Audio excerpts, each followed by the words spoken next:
वन्य जीव दिवस 2025 के अवसर पर पहली जनगणना की गई, जिसे गंगा डॉल्फिन की कुल संख्या आई 6324। तो 2025 में गंगा डॉल्फिन की जनसंख्या गणना की, जिसकी संख्या आई 6324। और इनमें लुप्त प्राय श्रेणी IUCN की लुप्त प्राय श्रेणी में वन्यजीव संरक्षण अधिनियम 1972 की सूची 1 में रखा गया और 5 अक्टूबर 2009 को राष्ट्रीय जलीय जीव घोषित किया गया। तो जलीय जीव कब घोषित किया गया? तो 5 अक्टूबर 2009 को।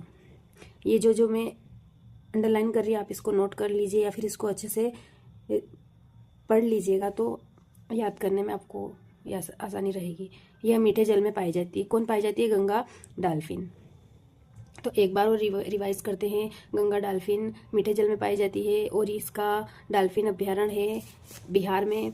और 2025 में गणना की गई, जनसंख्या की गणना की गई, तो टोटल जनसंख्या की गणना में 6324 आई और इसे सूची 1 में रखा गया। IUCN की श्रेणी में इसे सूची 1 में रखा गया। मैं आशा करती हूँ कि आपको इनमें ये समझ में आया होगा। आगे बढ़ते हैं। गिद्ध संरक्षण योजना। तो गिद्ध संरक्षण योजना के बारे में ये हरियाणा वन विभाग तथा बॉम्बे नेचुरल हिस्ट्री सोसाइटी के मध्य गिद्धों के संरक्षण हेतु 2006 में समझौता हुआ। गिद्ध परियोजना का समझौता कब हुआ? 2006 में। कहाँ पे हुआ? हरियाणा वन विभाग तथा बॉम्बे नेचुरल हिस्ट्री सोसाइटी के मध्य गिद्धों के संरक्षण के लिए। गिद्धों की संरक्षण के लिए 2006 में समझौता हुआ और पशुओं को दर्द और बुखार के इलाज हेतु डिक्लोफेनाक नामक दवा दी जाती।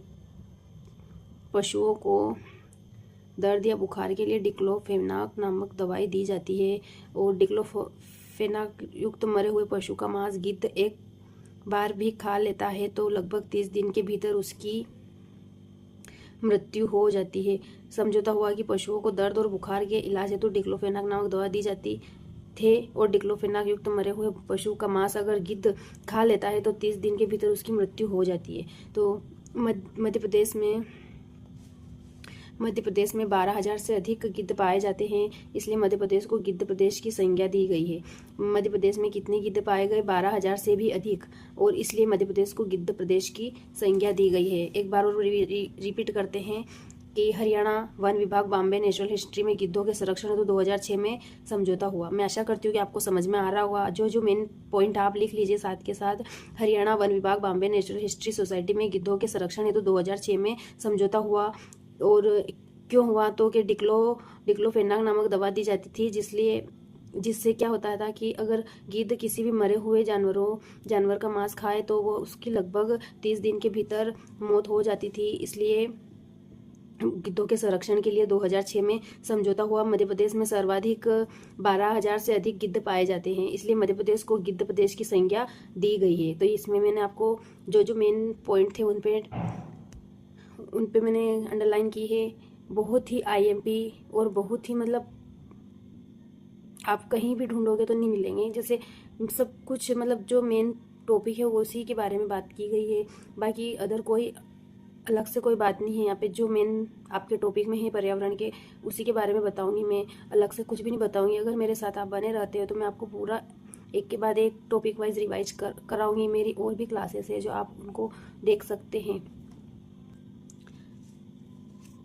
मध्य प्रदेश में पन्ना राष्ट्रीय उद्यान में सर्वाधिक गिद्ध पाए जाते हैं। मध्य प्रदेश को गिद्ध की संज्ञा भी दी गई है और मध्य प्रदेश के पन्ना राष्ट्रीय उद्यान में सर्वाधिक गिद्ध पाए जाते हैं। इसके बाद हिम तेंदुआ परियोजना। सबसे पहले अपनों गंगा डॉल्फिन परियोजना के बारे में पढ़ा, उसके बाद गिद्ध संरक्षण योजना के बारे में पढ़ा, हिम तेंदुआ परियोजना के बारे में पढ़ते हैं। तो जनवरी 2009 में हिम तेंदुआ परियोजना का शुभारंभ हो रहा। कब हुआ?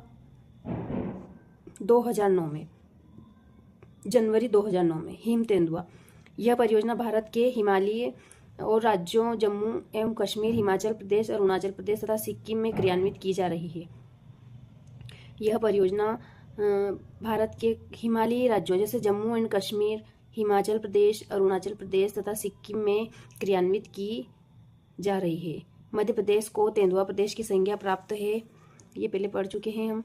मध्य प्रदेश को तेंदुआ प्रदेश की संज्ञा प्राप्त है। पहले हमने गिद्ध की संज्ञा पढ़ी थी, अब तेंदुआ की भी संज्ञा है प्राप्त है अपने मध्य प्रदेश को। और इसका प्रारंभ 2009 में हुआ था हिम तेंदुआ का। इसकी परियोजना भारत के राज्यों मतलब जम्मू एंड कश्मीर में है, हिमाचल प्रदेश, अरुणाचल प्रदेश और सिक्किम में क्रियान्वित की जा रही है। और नोट वर्तमान में मध्य प्रदेश में सर्वाधिक 3,907 तेंदुए हैं। ये IMP है। मध्य प्रदेश में सर्वाधिक 3,907 तेंदुए हैं। इसके पश्चात महाराष्ट्र में 1985, कर्नाटक में 1879 तथा तमिलनाडु में 1,070 तेंदुए हैं। इसके बाद हंगुल परियोजना जम्मू कश्मीर के दाची गांव में राष्ट्रीय उद्यान पाए जाते हैं। हंगुल जम्मू कश्मीर के दाची गांव राष्ट्रीय उद्यान में पाए जाते हैं। इसे कश्मीरी स्टेक भी कहते हैं। तो ये कश्मीरी स्टेक किसे कहते हैं?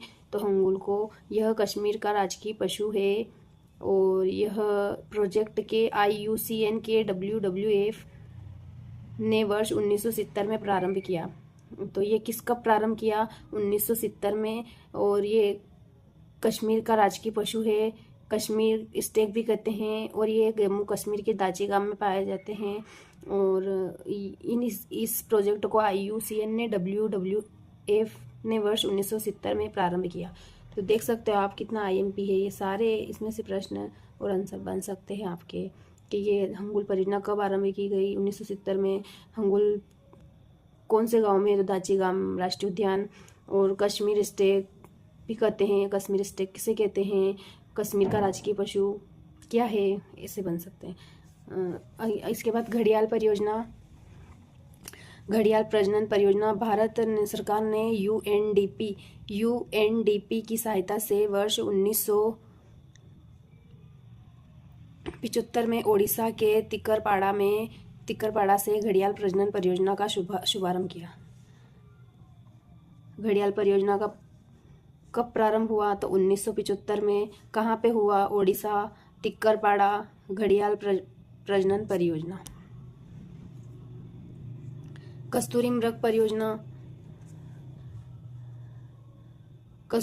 परियोजना उत्तराखंड के केदारनाथ अभ्यारण्य में 1970 के दशक में आरंभ की गई। कस्तूरी केवल नर मृग में पाई जाती है। तो कस्तूरी मृग परियोजना कहाँ? उत्तराखंड के केदारनाथ अभ्यारण्य में वर्ष 1970 के दशक में आरंभ की गई। कस्तूरी केवल नर मृग में पाई जाती है। ये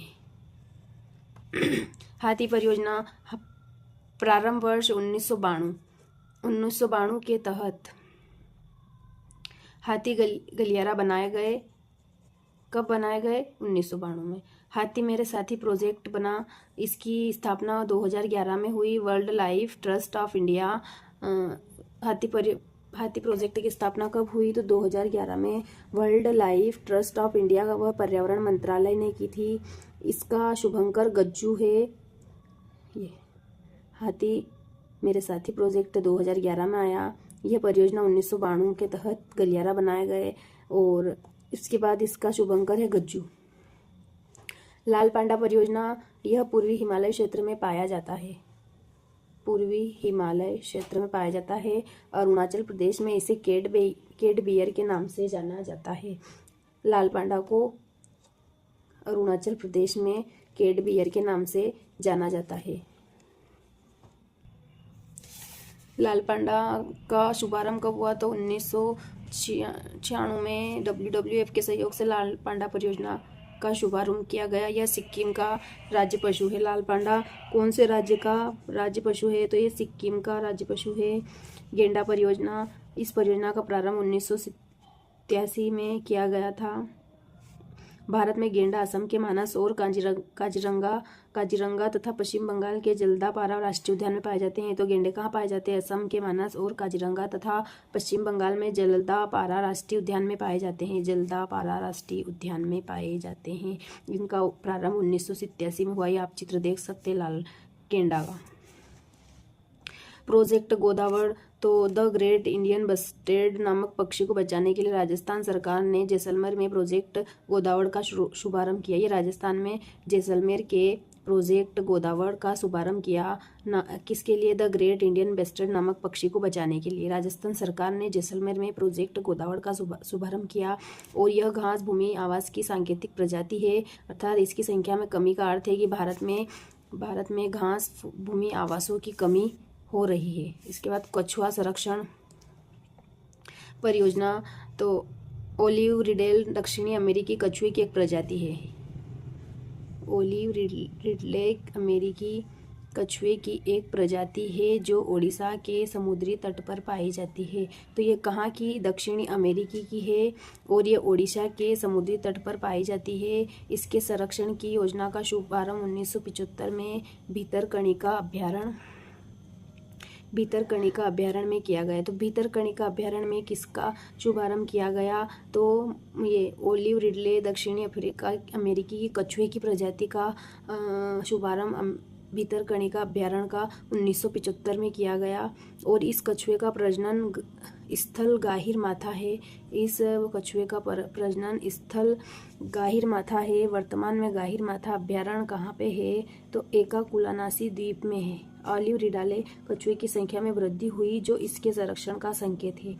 एकाकुलानासी द्वीप में है और ओलिव रिडले की कछुए की संख्या में वृद्धि हुई है जो इसके संरक्षण का संकेत है। इसके बाद मगरमच्छ संरक्षण परियोजना का प्रारंभ 1974 में हुआ। केंद्रीय मगरमच्छ प्रजनन एवं प्रबंधन प्रशिक्षण संस्थान हैदराबाद में स्थित है। तो मगरमच्छ प्रजनन एवं प्रबंधन प्रशिक्षण संस्थान कहाँ पर स्थित है? तो ये हैदराबाद में स्थित है। 1974 में इसका प्रारंभ हुआ। ओडिशा के भितरकनिका राष्ट्रीय उद्यान में लवण युक्त पानी रहने वाले मगरमच्छों की संख्या में वृद्धि हुई है। मगरमच्छ अभ्यारण्यों की संख्या आंध्र प्रदेश में है, मतलब सर्वाधिक संख्या कहाँ पे है? तो आंध्र प्रदेश में है।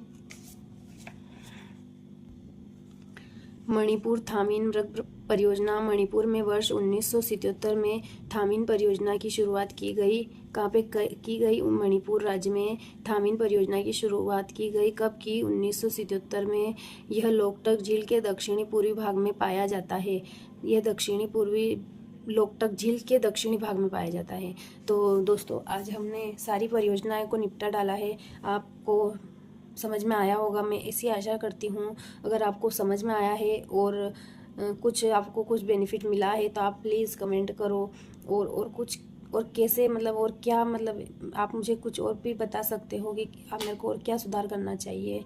तो मैंने सारी परियोजना आपको पढ़ा दी है एक ही क्लास में। इसका अगला चैप्टर हम कल देखेंगे, तो आप मेरे साथ बने रहे। कल हम मृदा संसाधन के बारे में पढ़ेंगे। ये सब आपके पर्यावरण के टॉपिक है, मैं कोई अलग से नहीं पढ़ा रही हूँ। आप प्लीज़ विश्वास करना मेरे ऊपर, मैं आपके एमपीटेड वर्ग 3 पर्यावरण की बुक से ही पढ़ा रही हूँ, जो बहुत ही अच्छी बुक है। तो मैंने सोचा कि चलो मैं इसे आपको पढ़ाऊँ ताकि आपको भी कुछ फ़ायदा हो और आपको याद करने में आसानी हो। धन्यवाद दोस्तों, लाइक करना, सब्सक्राइब करना।